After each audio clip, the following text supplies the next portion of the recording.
Hello and welcome to the Sunbirdcrochet podcast. My name is Claudia and I'm coming to you from Germany.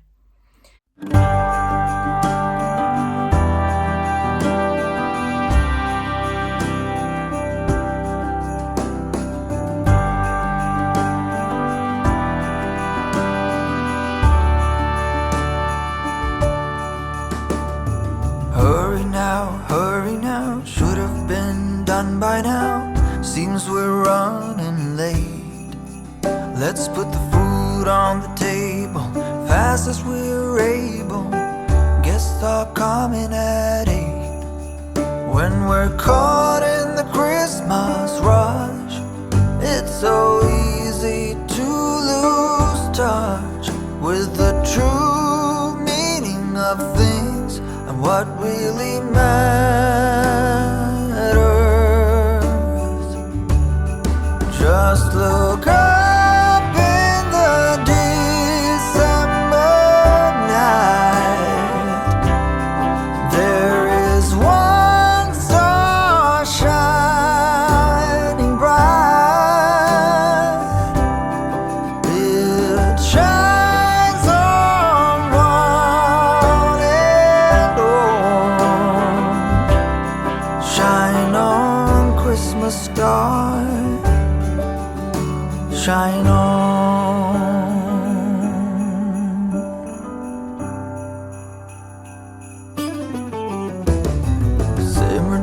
Simmer down, pass a big smile around. Now that everything is gold, the children hunker down to see what's hidden beneath the Christmas tree. Look but not touch, they're told. When we're caught in the Christmas rush, it's so easy to lose touch with the true meaning of things and what really matters.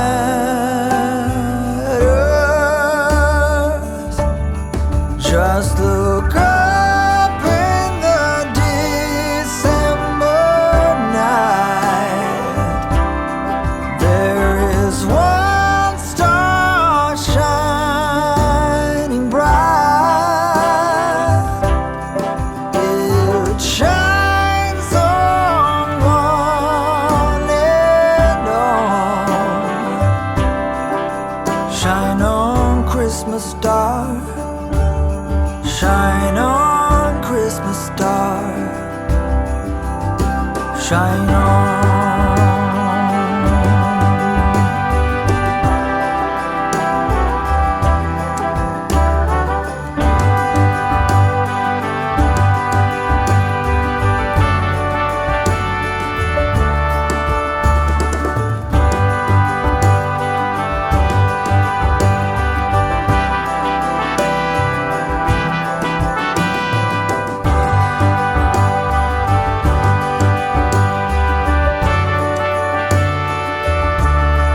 Look up in the December night. There is one star shining bright. It shines on one and all. On this cold December night, there is one star shining bright, and it shines for you and me. Shine on, Christmas star. Shine on, Christmas star. Shine on, Christmas star. Shine on, Christmas star. Shine on. Today is the 23rd of December 2023 and tomorrow will be Christmas celebrations here in Germany. I know that probably most of you are going to celebrate on the 25th in the morning, but here Heiligabend, the 24th, the evening of the 24th, is the time of celebration here. So I was busy all day with preparing tomorrow's food. We are going to have just a small family circle, which means my sister and brother-in-law and my mother and I. We're going to have a raclette, which is, it's a word for the meal and also for the device which you use. It's like a bit of an oven where you shove in small, like this shaped little pans. You fill the pan. Words. Each of us has their own pan, and we fill that pan with boiled potato bits and maybe a bit of ham or some corn or pineapple even. And then on top you put the special raclette cheese. And then you place your little pan in the raclette oven. The cheese melts over it, and then you eat that. And we have some side dishes like salad and bread, roasted bread and things like that. So that's going to be tomorrow night's meal. But you're not here to talk about food, right? I just wanted to tell you what you might have seen in the little intro video just now. Right at the end, that's Sauerbraten. We're going to have that on the 25th. My godmother is going to come and visit. And we're going to have a traditionally German meal of Sauerbraten, Thüringer Klöße, which are humongous dumplings, and red cabbage, boiled red cabbage with a bit of sweet jam in it and things like that. And on the 26th, we're going to have even more visitors, even more family, and that's where we're going to have our Italian dish, gnocchi with bolognese sauce.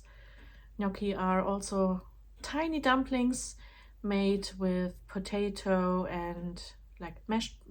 You boil the potato and you mash the potatoes and you mix it with flour and a little salt, and you form little dumplings using, well, your hands, but also you roll them over a fork. And that's gnocchi for you. That's Italian dish. However, as I said, you're not here for food. You are probably just taking your time in between your own celebrations. So thank you for visiting me here. Thank you for watching, and I hope that you will have a little bit of a relaxing time before you're called back to the table. Also, thank you to so many people who have reached out to me because of my father who passed away recently, and your support and your friendships. And some of you sent me guardian angels. Roxanne sent me a crochet angel, which was beautiful. It's in the Christmas tree of my mother. And today I got another surprise parcel all the way from India. Thank you, Rika. But I'm going to show that to you later in the incoming section. So what I have today for you is a finished object, a work in progress, although that's almost considered to be another finished object, and lots of books, which I would like to quickly talk about, not too long I hope, and a mystery device, as well as some incoming guardian angels and good vibes, I hope. Yes, so let's start with maybe with what I'm wearing. This is another beautiful shawl, and you might recognize the pattern. Yes, it's the Mystery Knit-Along Shawl from this year by Stephen West. And it's the Geo Gradient shawl. And you see here the beautiful dip stitches at the border.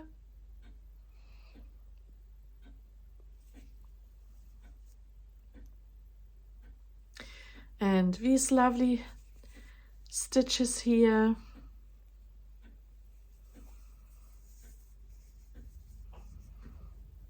It's a beauty.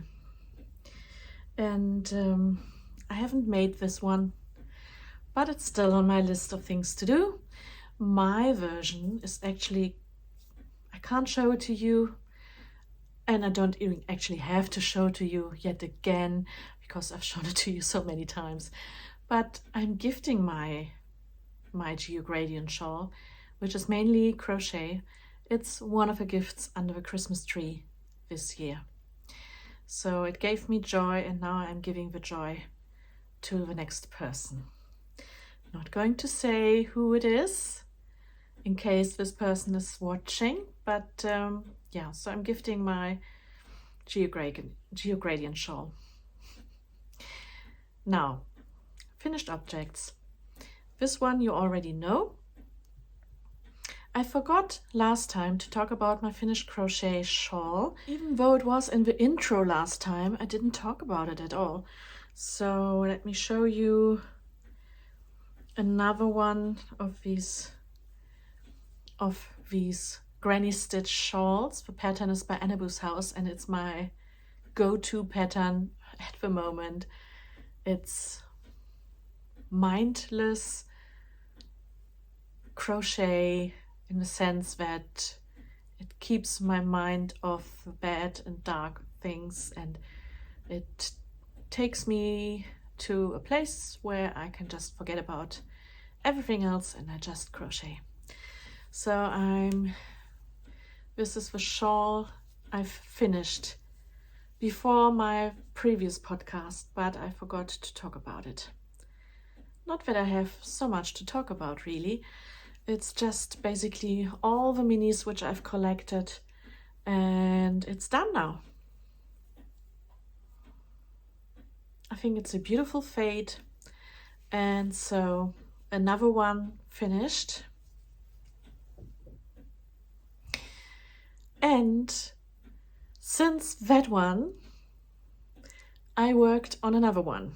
Now, I hope I'm not boring you with all the same patterns, but with this pattern, the colors are important. Now, this is a beauty.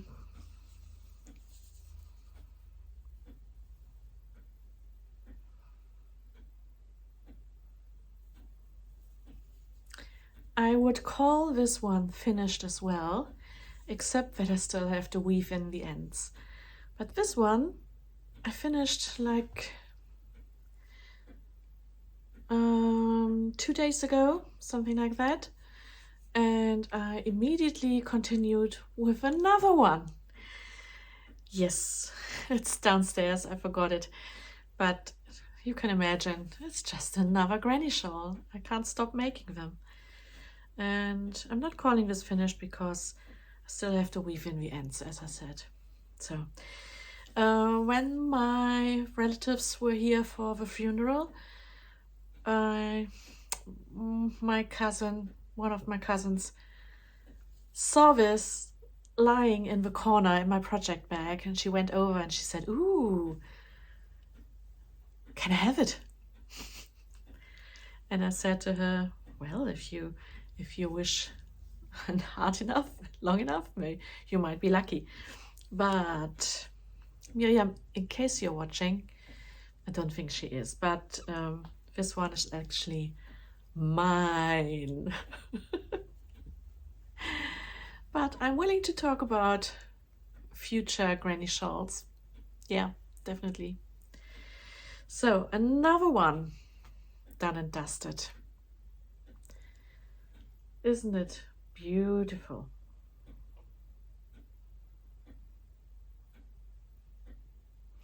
Yeah, so lots of granny stitch shawls, so it seems. Now, as you might know, I had 2 yarn advent calendars, and one was a recycled advent calendar, which I put together myself. Sorry, there's so many of those colors.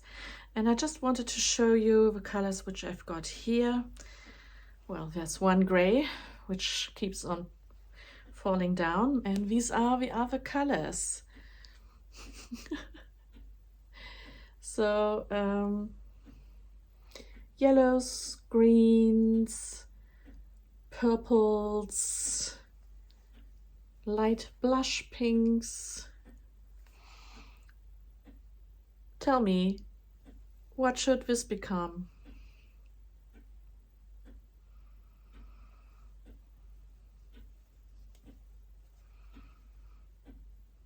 I don't know. But I can tell you that these 2 are my favorite colors in the whole bunch of them.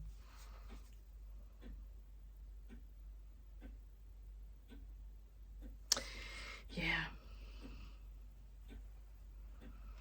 Maybe a litmus cowl. Or litmus shawl. I think it's called litmus shawl.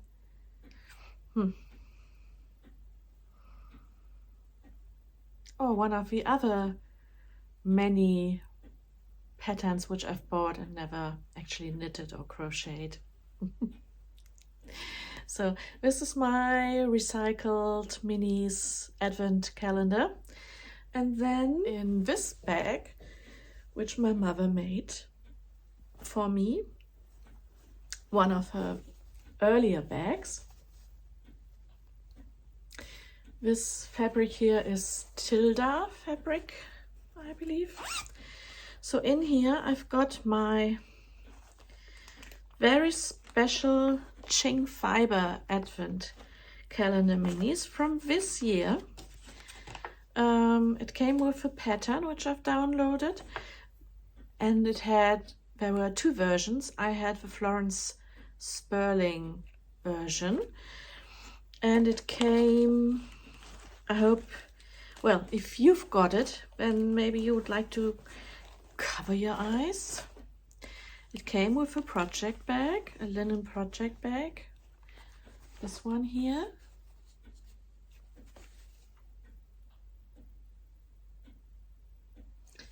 And it also came with some little stitch markers. They are all flowers. And with a Ching Fiber and Florence Sperling special pin, which I really like. And then, of course, the colors. Now I forgot to, I had them all in order, and I hope that I took a photo of it or some video which I can show you.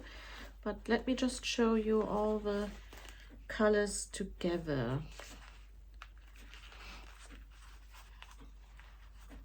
And if you don't want to know, close your eyes now. So these are all the colors. If I put them in the right order, I would probably put them something like this. Let's start with let's start with throwing down my project bag. Okay, a wonderful blue, a light blue with speckles, then maybe this one, another blue, and a bit of a purple or a lilac, and then I would say a rose colored one. So far it rather looks like a aquarelle, a watercolor painting. And then we might jump to a bit of a lighter color. This one has a bit of an apricot color. Oh well, they do have names, which I will tell you in a bit. And then we've got a bit of yellow and speckles and a mustard colored one, and then this one here, bit of a greenish turquoise one. So let's go for the names. This one is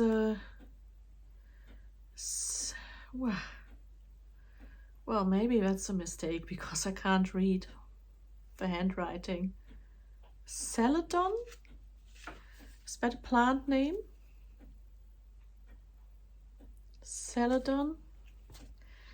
This one is papyrus. I know that one. Papyrus. And this one is called vanilla. Vanilla. And then we've got the apricot colored one. It's called, oh yeah, magnolia. So it's a magnolia colored one, magnolia leaves.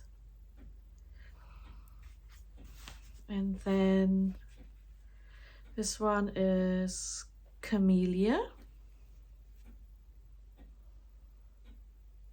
Camellia.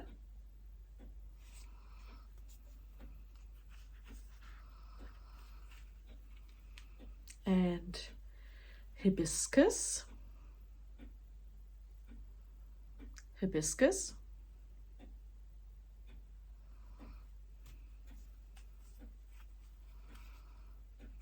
Lobelia.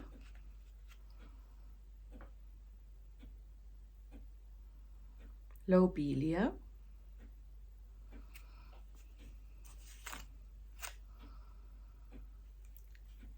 Sappho.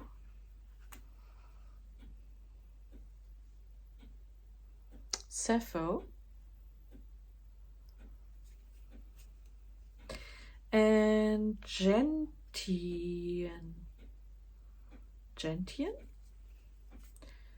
Or maybe that's the English word for enzian, because there is a flower which grows up on the mountains and it's that color. It's called enzian in German. So maybe gentian is the English word for it. I have to look that up. So very apt names and beautiful yarn. And this is the advent from Ching Fiber. Not sure what I will do with this one either. I'm spoiled. So that's that. And I think I will talk about Rika's parcel and Roxanne's parcel. Or Roxanne sent me a beautiful card again. That card was made by her daughter, and what's written on the card always makes me laugh, because it's not really, well, it's not naughty, but it's not what you expect for a Christmas card or something. It has a bit of a tongue-in-cheek. And what she wrote on the card is obviously personal, so I won't read it out to you here, but let me just say that I'm thankful for having such great friends in Roxanne especially, and in Rika, and all around the world. So thank you very much. And Rika's parcel arrived today, and she didn't mention anything. The doorbell rang today. I was just drinking some tea with my mother, and I got up and opened the door, and there was the postman with a parcel from someone the name I didn't recognize. So my idea is, maybe Rika, you gave it to someone you met in India and who was going back to Germany, and then that guy was taking the little present with him to Germany and send it off to me. That would make sense because I don't know this guy, and I was surprised to see, well, who is this guy? Why does he send me a parcel? And when I open it, things became much clearer. So let me just show you what Rika sent to me. She's such a darling. There will be rustling, yes. So first of all, let me show you the card. And as I said, Rika is in India at the moment.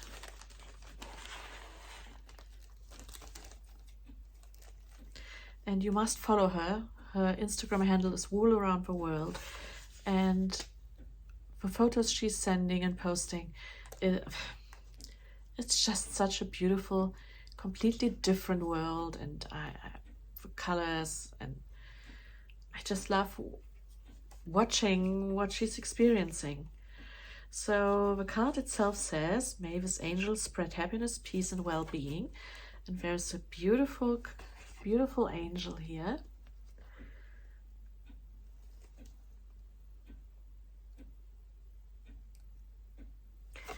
And Rika, handwritten letter here from Rika.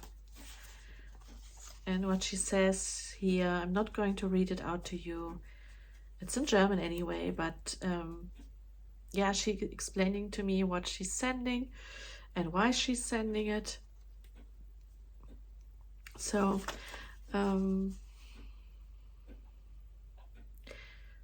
yes, and the angel should accompany my father on his way where he's now, and I'm very touched by that. Yeah, so let me just show you what she sent, right? So what she sent me was a notebook, which I thought has a very interesting motif. This is, oh, I can't pronounce this, but it's a scene in Tibet, and Lukang, an elderly woman performing in Lukang. So she's playing her musical instrument. And inside here, it's a notebook, so I can use this for my projects. Thank you, Rika. And then also, she sent me something from Rajasthan in India. Since I mentioned that I wanted to learn sewing from my mother, and yeah, Rika sent me some fabric from India. This one here, which is very beautiful. And I've already shown it to my mama. She was excited, very excited. And this one, which is so pretty and obviously Indian, which will make for a very different kind of project bag. Not something you can get here easily in Germany. So I believe these are Indian motifs.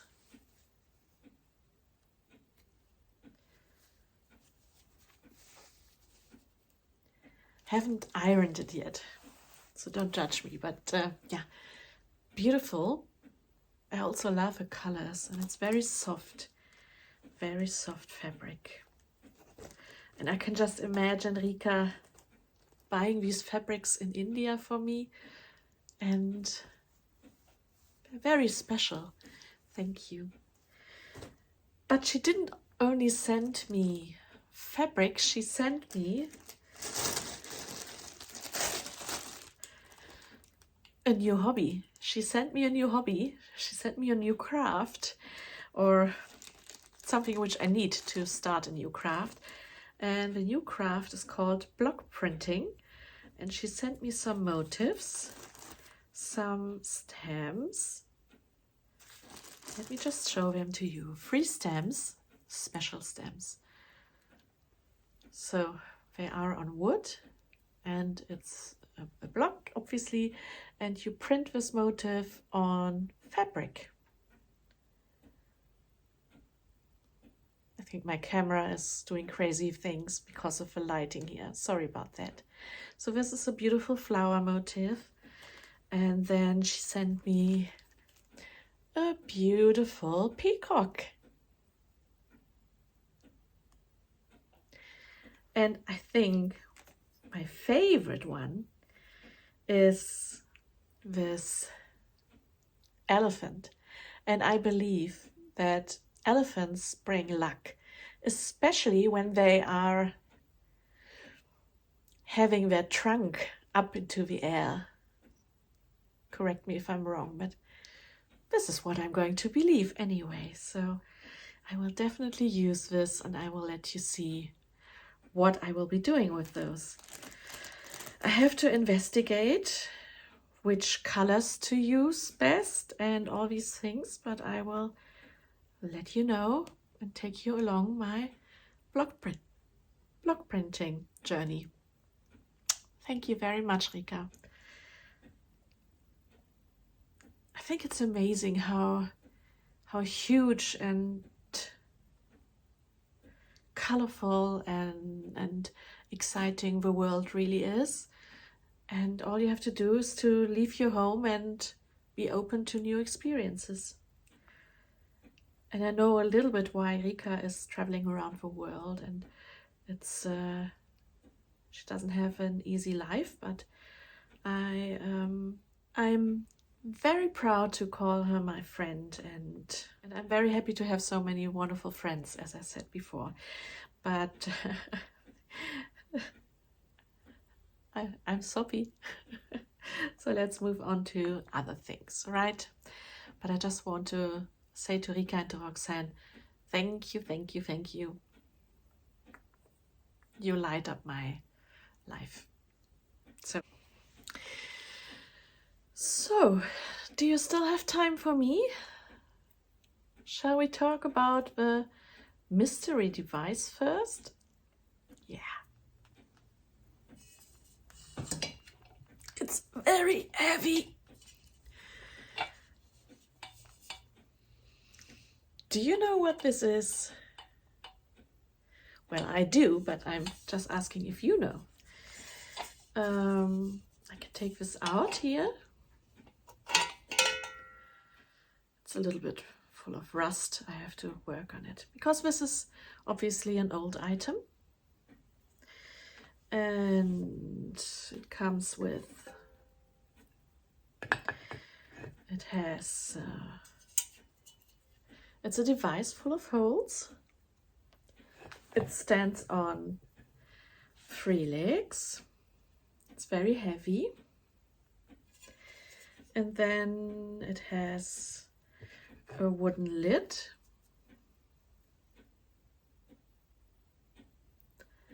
Which you put in here.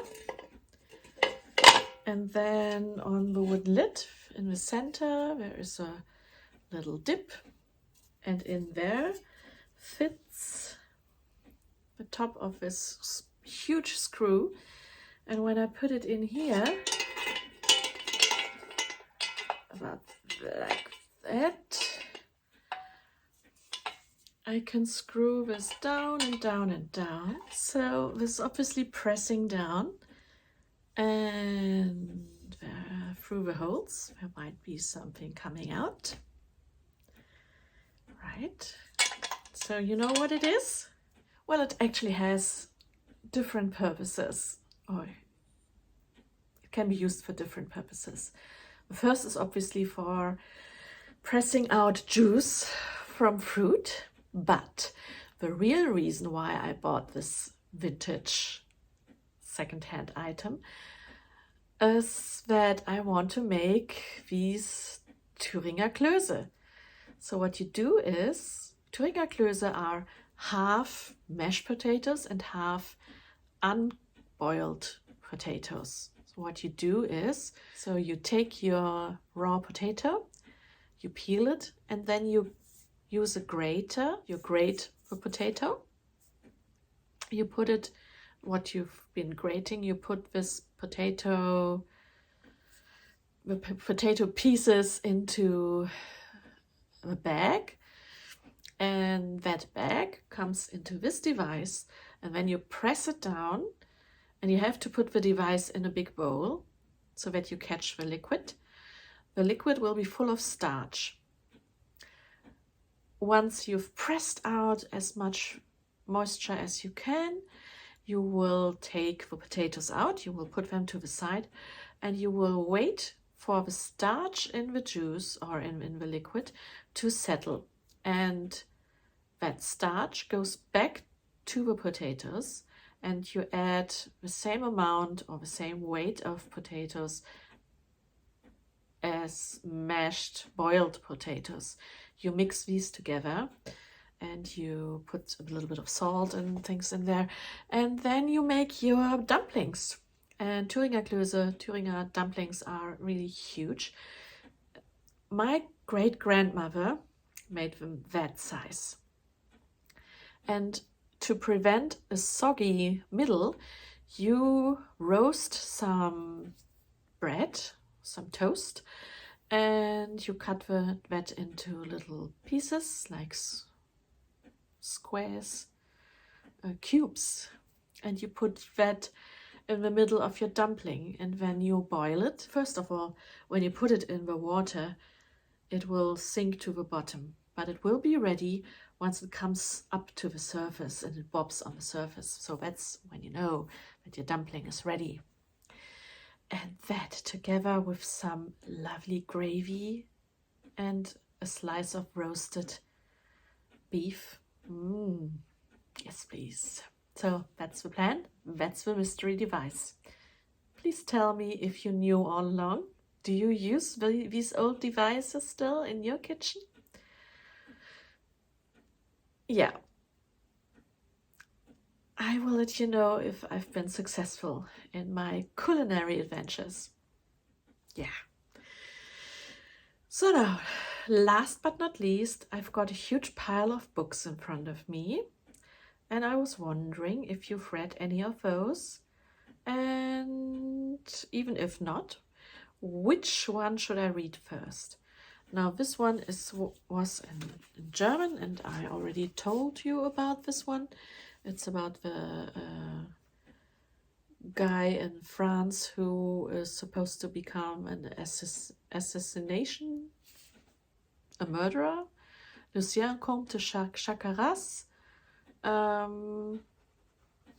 His family tradition is to assassinate people, and he promises his father on his deathbed that he's going to continue with a family tradition, even though he doesn't want to kill people. So this is choice number one. Then we've got a new to me author. The author's called Tom Hindle, and this is a series. It's in English. So the first one here is called The Murder Game, a new heir to Agatha Christie classic crime for the 21st century. This one, The Murder Game by Tom Hindle. Beautiful cover, Penguin Books. And the blurb says, 1 house, 9 guests, endless motives for murder. Guests assemble at Hamlet Hall for a New Year's Eve party to remember. They are to take part in a murder mystery game with a 1920s twist, and everyone has their own part to play. But the evening has barely begun when one guest is found dead, killed by an injury to the head. Someone is playing by their own rules, and in a close-knit community, old rivalries run deep. Now, this is the first in a series of his crime stories. The second one is called A Fatal Crossing. And the blurb says, November 1924, the Endeavour sets sail with 2,000 passengers and a killer on board. When a man's body is found on deck, ship's officer Timothy Birch is ready to declare the death a tragic accident. But Scotland Yard Inspector James Temple is certain there's more to this misfortune than meets the eye. Mounting an investigation, the pair uncover the theft of a priceless painting and encounter a string of suspects with secrets to hide. With just days remaining until the Endeavour reaches New York, their search for the culprit is fraught with danger, and all the while the passengers roam the ship with the killer in their midst. So obviously, I think I would have to read this first and then this one next. So let me... Don't tell me the murderer who done it. Don't tell me that, but tell me, should I start with this series or...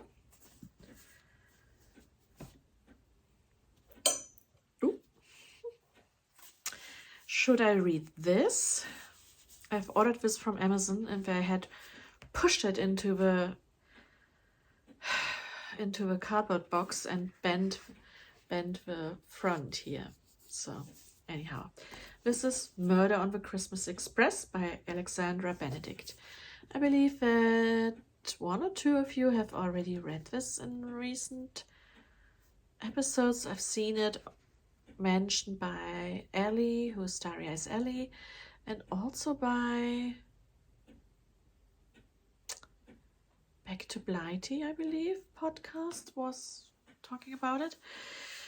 So it says here on the back, in the early hours of Christmas Eve, the sleeper train to the Highlands is derailed, along with the festive plans of its travelers. But that is only the beginning of their problems. When the body of one of the passengers is discovered in the locked room of her cabin, all the evidence points to murder. With the train stuck in the snow in the middle of nowhere, it's up to former Met Detective Ross Parker to find the killer before they strike again. But as the countdown to Christmas and the rescue begins, Ross discovers that there are many secrets on board this train and many passengers with motives for murder. So this would be maybe a good choice for Christmas time, aka now. The story reminds me of the Murder in the Orient Express. Also, locked room murders are usually quite up my street. Yeah, so this is a choice. I could pick this one. But there's also this one here. Mord kennt keine Feiertage, a Christmas crime story. It's in German, obviously. And this is Chief Inspector Timothy Smart is already on his way to his wife and his Christmas roast as his dandy-like friend Robin Chandler asks him to come to Crannock Hall. Crannock Hall is situated at Cornwall's coastline, and some of the richest and most beautiful people of the country have gathered there, invited by the mysterious Lord Bainbridge himself. Chandler, he is worried that something might happen there, something of a murderous kind. And Smart, Timothy Smart, he obliges his friend and they arrive together with a storm. And that storm cuts off the group of people from the outer world. They are on that island. And not only that, soon Lord Bainbridge is dead as a mouse. And the murderer must be amongst those staying at Crannock Hall. And he or she can strike again at any time. So this, again, sounds like an Agatha Christie spin-off, because there's definitely a the same kind of story in one of Agatha Christie's books. Yeah, so that's that. Also Christmas themed.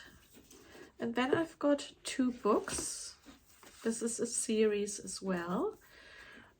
And I wasn't aware that this is a totally different genre. The author is called Travis Baldry, and it's fantasy, I suppose. Now, which one is the first one? No, I don't know if this one is the first one or this one is the first one in the series. These are different editions of this series. I think this is the first one, Legends and Lattice. After decades of adventuring, Viv the Orc Barbarian is hanging up her sword for good. Now she sets her sights on a new dream, opening the first coffee shop in Tune, even though no one there knows what coffee actually is. If Viv wants to realize her plan, she'll need help from unexpected quarters. Yet rivals old and new stand in the way of success, and Tune's shady underbelly could make it all too easy for Viv to take up a blade once more. But the true reward of the uncharted path is the travelers you meet along the way, whether bound by ancient magic, delicious pastries, or a freshly brewed cup. They may become something deeper than Viv could ever have imagined. Now, it's fiction, it's fantasy, and I haven't read anything from this author yet. I don't know. I could start with this one. I bought the second one because it has so many good recommendations, and yeah, the second one here, I liked the illustration as well. So this one says, Viv is a young battle-hungry orc, but her career with the notorious mercenary company Rackham's Ravens isn't going as planned. Wounded during the hunt for a powerful necromancer, she's packed off against her will to recuperate in the sleepy beach town of Merk. So far from the action that she worries she'll never be able to return to it. What's a thwarted soldier of fortune to do? Spending her hours at a beleaguered bookshop in the company of its foul-mouthed proprietor is the last thing Viv would have predicted, but it may be both exactly what she needs and the seed of changes she couldn't possibly imagine. Still, adventure isn't all that far away.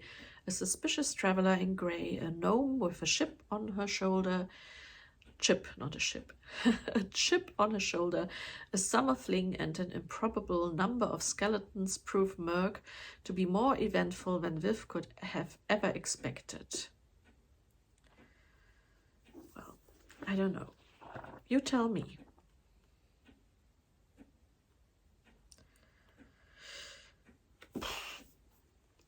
Legends and Lattice and Bookshops and Bone Dust. Another series. As I said, I don't know anything about this. I might have picked up a completely wrong kind of book for me, but yeah. What would you read first more, rather? I tend to maybe that Murder on the Christmas Express, just because it's Christmas, or maybe in German also about the festivities, Christmas festivity crimes. I don't know. They're all, the murderer ones are quite similar, aren't they? So I don't know. Recommendations, please, or none of those, and give me your favorite book. Yeah, thank you for spending time with me here, even though this is the most busiest time of the year, I suspect. And I'm wishing you a very Merry Christmas, Happy New Year already, don't know how often I will come online at the moment because life is busy and I will be away for a couple of days. And otherwise, if you're not celebrating Christmas, just have a lovely end of year celebration. And I will talk to you soon again. I hope with some exciting projects, with diverse projects, and yeah, thank you. See you soon. Bye.